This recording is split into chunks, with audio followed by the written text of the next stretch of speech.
வணக்கம். நம்ம சேனலுக்கு தொடர்ந்து ஆதரவளித்துக் கொண்டிருக்கும் நல்ல உள்ளங்களுக்கு நன்றி. தொடர்ச்சியாக ஆதரவு கொடுங்க. ராகுல் காந்தி, பிரியங்கா காந்தி தமிழகம் வருகை. தேர்தல் ஆச்சுன்னா மோடி தான் ஃபுல்லாக இங்கேயே தூங்கிடுவார். ராகுல், பிரியங்கா வருவாங்க, கடைசியாக தான் வருவாங்க. இப்போ எதுக்கு வராங்க? இன்னொன்று, பாத யாத்திரை போகிறதா ஒரு தகவல். பிரியங்கா காந்தியும் வர்றதுனால கூடுதல் முக்கியத்துவம்.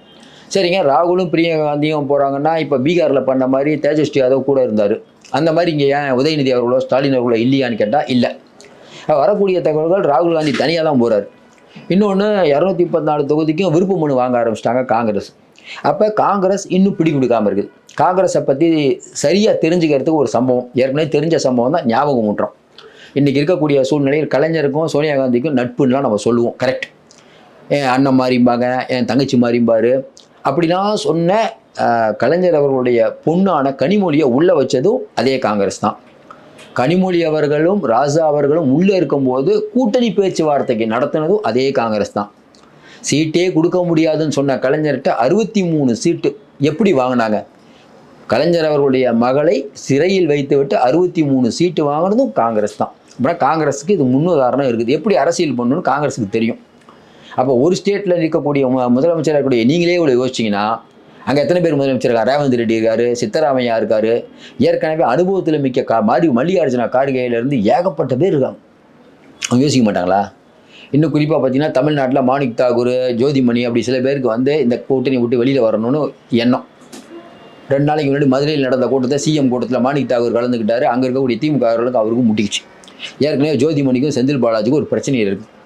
இப்போ இவங்கெல்லாம் ராகுல் காந்தியோட குட் புக்கில் இருக்காங்க. அப்போ என்ன யோசிப்பாங்க? இயற்கையிலேயே செல்வ பிறந்தக்கே திமுகவுடைய நிலைவித்துவான் ஆகிட்டார்னு ராகுல் காந்திக்கு தெரியுமா தெரியாதா? கண்டிப்பாக தெரியும். டெல்லியில் நம்மளை மட்டும்தான் எல்லா கூட்டணி கட்சி தலைவரும் பார்ப்பாங்க. மோடியும் போய் பார்க்குறாரு ஸ்டாலின். அப்படின்னா இப்போ எதுக்கு மோடியை பார்க்க வேண்டிய அவசியம்? மாட்டியிருக்காரு, மோடியை பார்க்குறாரு, அவ்வளோதான். இப்போ நேற்று அருண் நேரு போய் நிர்மலா சீதாராமனை பார்க்குறாரு. அது ராகுல் காந்திக்கு தெரியுமா தெரியாதா? ஏப்பா, நீங்கள் அவ்வளோ புச்சாலிங்க, எங்கள் கூடயும் கொடி பிடிப்பீங்க, அங்கே போய் என்ன பண்ணுவீங்கிறது எனக்கும் தெரியும், உங்களுக்கும் தெரியும், மக்களுக்கு தெரியாமையே இருக்க. அருண் நேரு போய் எதுக்கு நீங்கள் நிர்மலா சீதாராமனை பார்க்குறாரு? இன்னொரு அமைச்சருடைய மகன் போய் இன்னொரு அமைச்சரை பார்க்குறாரு. என்னன்னே புரியலையே. இன்னொரு அமைச்சருடைய மகனும் போய் நிர்மலா சீதாராமன் தான் பார்த்தாங்க, ஃபோட்டோ வரல. அது எப்படி நிர்மலா சீதாராமன்ட்டே தான் கோரிக்கை ஆகணுமா என்ன? ஏன்னா அவங்ககிட்ட தான் இப்போ இடி எல்லாம் இருக்குது, ஜிஎஸ்டி எல்லாம் அவங்ககிட்ட தான் இருக்குது. அப்போ வெளியில் மக்களுக்கு தெரியும் இவர்கள் எப்படிப்பட்டவர்கள்னு. ராகுல் காந்திக்கு நல்லாவே தெரியும். அப்போ ராகுல் காந்தி என்ன யோசிப்பார்? தமிழ்நாட்டில் நீ நிலவரம் எப்படி? இல்லைங்க, இப்போ கொஞ்சம் டஃப்பாக தான் இருக்குது. அப்படியா? இப்போதைக்கு நம்ம கூட்டணி முடிவு பண்ண வேணாம், அப்படியே ஓட்டிகிட்டு இருப்போம். 5 பேர் குழு போட்டோமா, பேசிக்கிட்டே இருக்கட்டும். கடைசி நேரத்தில் கூட கூட்டணி உடைந்த வரலாறுலாம் இருக்கா இல்லையா? ஜெயலலிதாமா சீட்டு கொடுக்கல அப்படிங்கிறதுக்காக வைகோ கடைசியாக கூட்டணி விட்டு விலகி நிற்கவே இல்லை எலெக்ஷனில். இதெல்லாம் வரலாறு. அப்போ கடைசி நேரத்தில் எதுவும் நடக்கலாம். உங்களை ஒரு பயமுறுத்தலே வச்சுருக்குது காங்கிரஸ். இப்போ காங்கிரஸ் தலைவர் ராகுல் காந்தி இங்கே பிரியங்கா காந்தி வராங்க. பிரச்சனை வந்தால் கூட பிரச்சனை இல்லை, பாத யாத்திரைலாம் போகிறாங்கன்னு வச்சுக்கோங்களேன். கண்டிப்பாக ராகுல் காந்தி பிரியங்கா காந்தி கூட்டம் காட்டுவாங்க. அதெல்லாம் மாற்று கருத்தில் கூட்டம் கூடும். ராகுல் காந்தி நடந்தாருன்னா கூட்டம் கூடும் இல்லை, மக்கள் அவரை பார்ப்பாங்க. ஒரு எதிர்பார்ப்பு இருக்கும். இப்போ நல்லா யோசனை பாருங்களேன். உதயநிதி, ஸ்டாலின் வந்தால் கட்சிக்காரங்க வருவாங்க, பொதுமக்கள் வர்றது கொஞ்சம் கம்மி.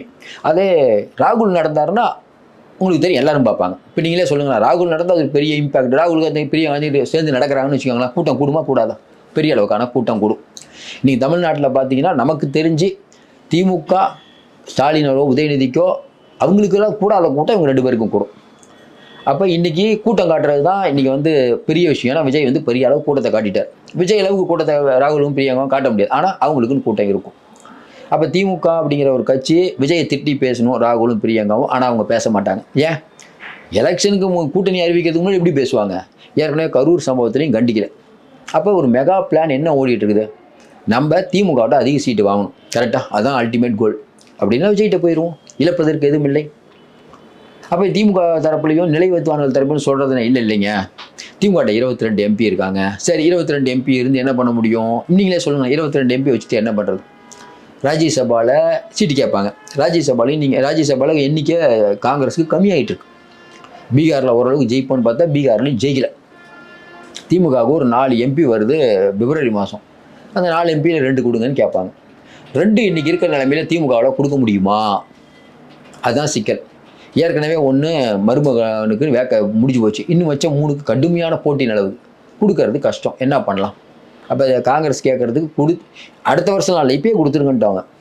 அப்போ திமுகவுக்கு இன்னும் நெருக்கடி முற்றுகிறது. விஜயை காட்டி காங்கிரஸ் ஒரு பெரிய கேமை ப்ளே பண்ணும். இப்போ ராகுல் காந்தியோ பிரியங்கா காந்தியோ வெளிப்படையாக திமுகவோட தான் இப்போ இவ்வளோ பிரச்சனை நடந்துட்டு இருக்குல்ல தமிழ்நாட்டில். அது ராகுலுக்கும் பிரியங்கும் தெரியாமையா இருக்கும்? தெரியும். இங்கே வந்து செல்ல பிறந்தீங்கன்னா சொல்லுவார்ல, ஏங்க பிரவீன் சக்கரவர்த்திலாம் போய் பார்க்குறாருங்க, அவர் கண்டிச்சு விடுங்க, இல்லைன்னா பிரவீன் சக்கரவர்த்தியை வந்து கட்சி விட்டுடுங்க, இல்லை ஒழுங்கு நடவடிக்கை எடுங்க. ஒழுங்கு நடவடிக்கை எடுத்திருந்தால் நம்ம தெரிஞ்சுக்கலாம் திமுகவோட தான் போக போகிறாங்க. இல்லை ராகுல் காந்தியோ பிரியங்கா காந்தியோ மீண்டும் திமுக ஆட்சி தான் அமையும். ஏன் சொல்லலை? அப்போ ஏதோ ஒரு உள்குத்து இருக்குது. இன்றைக்கி இருக்கக்கூடிய சூழ்நிலையில் இது ஒரு சங்கடமான நிலைமை. உளவுத்துறை கொடுத்த ரிப்போர்ட்டு இங்கே இருக்கக்கூடிய காங்கிரஸ் தலைவர்கள் பல பேர் நமக்கு எதிராக இருக்காங்க. செல்வ பிறந்திக்கு ஒருத்தர் தான் நிலையுறுத்தவானா இருக்காரு. மற்றவங்களாம் நம்ம மாணிக் தாகூர், ஜோதிமணி இவங்கெல்லாம் நம்மளை வந்து பிரச்சனை மாட்டுறாங்க. அப்போ இந்த கோபம் எல்லாம் பார்த்தீங்கன்னா இன்றைக்கி ராகுல் காந்திகிட்ட போய் இவங்க சொல்லுவாங்க தமிழ்நாட்டை நிலவரம் இப்படி. அப்போ ராகுல் காந்தி இன்றைக்கி தமிழகம் வருவதே திமுகவுக்கு நன்மை பயப்பதற்காகவா, திமுகவுக்கு ஒரு எச்சரிக்கை செய்வதற்காகவா? ராகுல் காந்தி பிரியா காந்தி வரும்போது எப்பயுமே ஒன்று ஞாபகம் வச்சுக்கோங்க, இன்றைக்கி அரசியலில் நிரந்தர நண்பரும் இல்லை, நிரந்தர விரோதியும் இல்லை, தான் அரசியல். காங்கிரஸுக்கு நல்லா தெரியும். இன்னும் குறிப்பாக பார்த்தீங்கன்னா பல சந்தர்ப்பங்களில் உத்தரப்பிரதேசத்தில் நிறைய இடத்துல பார்த்தீங்கன்னா முரண்பாடான கட்சிலாம் உள்ளெடுப்பாங்க. இதுதான் அரசியல். அப்போ வரக்கூடிய பீகார் தேர்தலில் கோட்டை விட்டாச்சு. தமிழ்நாட்டில் ஓரளவுக்காக ஜெயிக்கணும். இதான் இன்றைக்கி காங்கிரஸோட எண்ணம். காங்கிரஸ் எம்எல்ஏ சீட்டை குறைக்கணுங்கிறது பிஜேபியோட எண்ணம். அப்போ யார் கூட சேர்ந்தால் பிஜேபி வளர்ந்துட்டு இருக்குது, காங்கிரஸ் தேஞ்சிட்டு இருக்குது. உண்டா இல்லையா? தமிழ்நாட்டில் நல்லா பிஜேபி வந்துட்டு இருந்துச்சு அண்ணாமலை இருக்க வரைக்கும். நயினார் வந்தாலும் கொஞ்சம் தடைப்பட்டுருக்குது, உண்மை தான். அதுக்கு எடப்பாடி பழனிசாமிக்கு தான் நன்றி சொல்லணும். எப்படி என்ன பண்ணார்? எடப்பாடி பழனிசாமி தான் அண்ணாமலையை மாற்ற சொன்னார். அதனால் இன்றைக்கி அண்ணாமலையை மாற்றினவொன்னு நயினார் வந்தவொடனே இன்றைக்கி பிஜேபி தேய்ந்து கொண்டு இருக்கிறது. அப்போ எல்லாரும் வந்து பாஜக வெறுக்கிறவங்க பிஜேபிக்கு தான் நன்றி சொல்லணும். அப்படிப்பட்ட சூழ்நிலையில் ராகுல் காந்தி பிரியங்கா காந்தி வரார் அப்படிங்கும்போது அது கூடுதல் முக்கியத்துவம் பெறுது. திமுக அதை எப்படி எதிர்கொள்ள போகுதுன்னு தெரியல. திமுகவை என்னென்னமோ பண்ணி பார்க்குறாங்க. நம்ம மருமகன் அங்கே போனார்ல டெல்லிக்கு, அப்போ என்ன சொல்லியிருக்காரு? இப்போவே அறிவிச்சிருங்க, எங்கள் கூட்டணி தொடரும், மற்ற நடிகர்கள் பின்னால் நாங்கள் போக மாட்டோம், இதெல்லாம் நீங்கள் சொல்லுங்கள். அது எப்படி சொல்லுவாங்க அவங்க? ஏன் வந்து சபரி சொல்ல வைக்கிறாங்கன்னா இவங்கெல்லாம் சொன்னாங்கன்னா ராகுல் காந்தி போப்பா அப்படின்றவார். இதெல்லாம் ஒரு விஷயமா? இதை வைத்து நிறையா பேரை உள்ளே இருக்கக்கூடிய நிறைய பேரை வச்சு சொல்ல வைக்க ட்ரை பண்ணியிருக்காங்க ராகுல் சே நோ, அவ்வளோதான். இன்றைக்கி இருக்கக்கூடிய சூழ்நிலை எல்லா டோரையும் ஓப்பன் பண்ணி வைப்போம். அதான் இன்றைக்கி ராகுலுடைய நல்ல ஒரு முடிவு தான். விசிகா மாதிரி கண்டிப்பாக நாங்கள் திமுகவோட இருப்போம் அப்படின்னு சொல்லி நிலைவத்துவானாக ராகுல் விரும்பலை. இப்போவே டோரை வந்து எல்லாத்தையும் ஓப்பன் பண்ணிக்கணும். இன்றைக்கி திமுக அப்படிங்கிறது ஐயா ராமதாஸ்டா வந்து ஒரு 10 நாளைக்கு முன்னாடி ஒருவர் பேசிகிட்டு இருந்தாங்க. அதுக்கப்புறம் அமித்ஷா உள்ளே வந்தவொடனே தான் பேச்சு தடைப்படுது. பிரேமலதா அவர்களை கூப்பிட்டு பேசல, அதிமுக இருக்க கூட்டணி இருக்குன்னு இழுக்கணும், எங்கள் கூட இரு அப்படி இல்லைன்னா தனியாக நின்று அதிமுக பிஜேபியோ இதை பண்ணுங்க, அவங்களுக்கு ஓட்டு கிடைக்காம பண்ணுங்க. இதுதான் திமுக அஜெண்டா. எதுக்கு ஓபிஎஸ் போய் பார்த்தாரு? இன்னும் அண்டர் டீலிங்க மேலே பிஜேபி மிரட்டோன்னா ஓபிஎஸ் போயிட்டாரு. பிரேமலதா அவர்கள் பிஜேபி உள்ளே நுழைஞ்சவங்கள பிரேமலதா வராங்க. அப்போ பிஜேபி வந்து ஒரு பாசிச சக்தி உள்ளே வந்தால் தான் நீங்கள் பயப்படுறீங்க. ஏன்னா அவங்ககிட்ட மிகப்பெரிய அதிகாரம் இருக்குது, நீங்கள் எல்லாம் அவங்ககிட்ட மாட்டியிருக்கீங்க. அப்படிப்பட்ட சூழ்நிலையில் ராகுல் காந்தி பிரியங்கா காந்தி வருவது இவர்களுக்கு ஒரு பெரிய கலக்கத்தை ஏற்படுத்தும். இவர்கள் சொல்லக்கூடிய வார்த்தையை அவங்க சொல்ல மாட்டாங்க. அது சொல்வதற்காக இவர்கள் ட்ரை பண்ணுறாங்க. அப்படி சொல்ல வேண்டும் என்றால் அதுக்கு பெரிய விலையை கொடுக்க வேண்டும். என்ன விலை? சரிங்க, நான் ராஜ்யசபா சீட்டு தரேன். இப்போ என்ன பேசியிருக்காங்கன்னு சொல்கிறாங்க, எங்களுக்கு 70 சீட் கொடுங்க. சரி 70 கொடுக்க முடியாது, 40 சீட் கொடுங்க. 40 சீட் கொடுங்க, அமைச்சரவை இடம் கொடுங்க.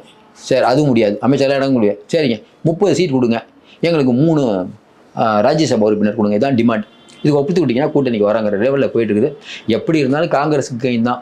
தொடர்ந்து நம்ம சொல்லிட்டு இருக்கிறது மதச்சார்பற்ற சக்திகள் உண்டு பண்ணுங்கிறது நம்மளுடைய எண்ணத்தில் மாற்றமில்லை. பிஜேபிக்கு ஒரு வலுவான சக்தியாக இந்தியா முழுக்க இருக்கிறது காங்கிரஸ். அதை வலுப்படுத்த வேண்டும். நல்ல யோசனை பண்ணிங்களா? ராகுல், பிரியங்கா காந்தி, விஜய் 3 பேரும் இன்றைக்கி வந்து ஒரு இடத்துக்கு வந்தாங்கன்னா கூட்டம் எப்படி இருக்கும்? அது வந்து தமிழ்நாட்டில் ஒரு பெரிய இம்பேக்ட் இருக்கும். அதாவது அப்படி ஒரு கூட்டணி வந்துருச்சுன்னு வச்சுக்கோங்களேன். அந்த கூட்டணி வந்து இன்றைக்கி தமிழ்நாட்டில் வந்து டிவிகேவா டிஎம்கேவா போட்டினார்ல விஜய், அது வந்து அதுக்கப்புறம் என்ன ஆகும்னா அதிமுகவா என்டிஏவா விஜய் அப்படிங்கிற ரேஞ்சுக்கு போனாலும் ஆச்சரியப்படுவதில்லை. உங்கள் கருத்தை சொல்லுங்கள். தொடர்ந்து நிறைய அண்மை தகவலை தந்துட்டு இருக்கோம். தொடர்ந்து ஆதரவு கொடுங்கள். மீண்டும் சந்திப்போம். நன்றி, வணக்கம்.